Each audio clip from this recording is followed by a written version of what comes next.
As an entrepreneur with a growing business, you might have wondered, like, when is it time to quit your job? And that's a tough decision to make and very personal.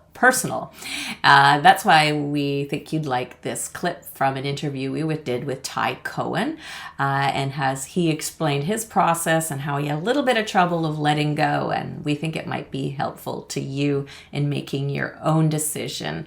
Be sure to tune into the whole podcast, and you can also grab our My Lifestyle Self-Made guidebook that grows with each episode and will help you work through all this stuff, all the things of balancing all your life priorities and things you want out of life. What brought you to entrepreneurship?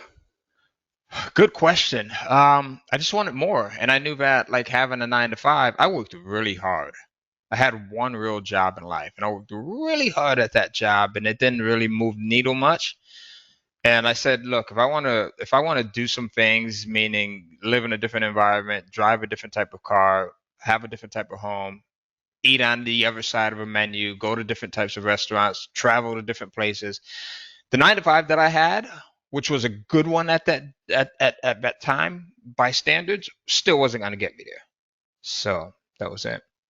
So here's the thing, and so remember I said I stuck with that job for 9 years. I actually did. I ended up liking that job, and here's the reason why I liked it.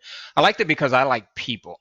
Right? I like variety in people. I like different ethnic groups. I like different ages. I especially learned to love like speaking to, I'm 19 at that time. So if you were 30, you were ancient to me.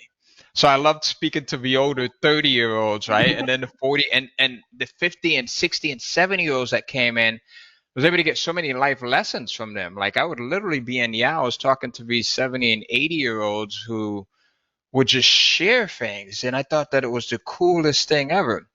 So that job was bittersweet for me when I ended up quitting it. But I ended up quitting it because I had ended up starting one of my first businesses at 19. I had ended up getting the business to a point where it was doing really well by the time I was 20. Now here I am, 20. I've got this business that's doing well, and what I mean is I'm doing about $30,000 a month with this business, selling Barbie dolls and old GI Joes from the '60s and Disney wind-ups and collectibles and Mego dolls and all of this stuff. Now here I am. I'm 20 years old. I've got a business that's successful. I'm still working at Walgreens. Here's the reason why. Because even though I was successful with it, I didn't believe that you could have this independence. And there's people that are here right now that are probably watching this thing, and you've got this thing and you're holding on to something else because the security is in that other thing. Right. So I had my mom and I had other people telling me, look, you're invested in the stock purchase program with Walgreens. You've got medical, right? You've got insurance. You've got all of this other stuff. Right. And I'm like, but I'm making 30,000 a month here.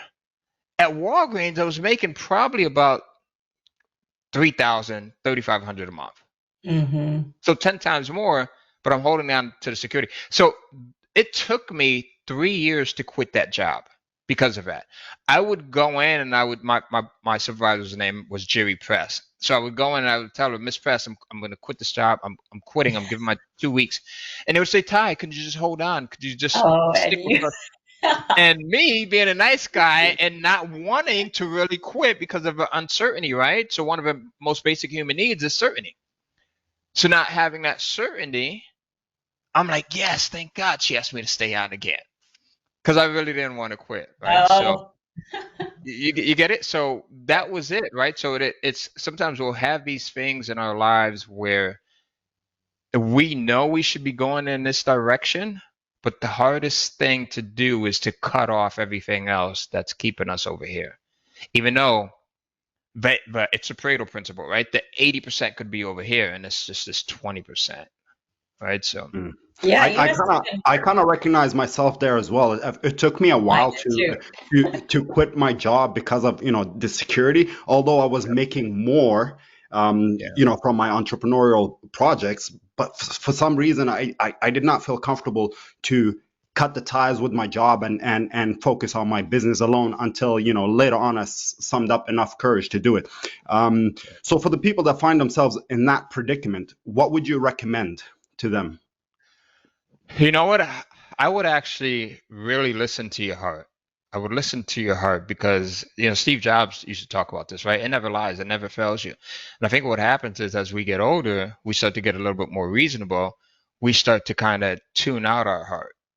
But if you listen to, like, there's times when I know I should have left and I'm listening to my heart in the sense of, but they need me. There's no one else that can do the job as well as I can here, right? The same battles that we have as entrepreneurs. I can't hire someone because there's no one else that can do it as well as I can, right? They're not going to. So those same issues there, and listening to your heart, but also not listening to people who are not in the position that you want to be in, because oftentimes it's the people. Nothing against the people that love you because they love you and they don't want to see you fall, they don't want to see you screw up, right? So they're like, there's security there, and there's foreignness to it. Very few people that you may know in your immediate circles, family members, right, your friends, your neighbors, that are going to go in and take that leap and quit their job that they've been at for 9 years to just do this thing where they're 100% responsible for it.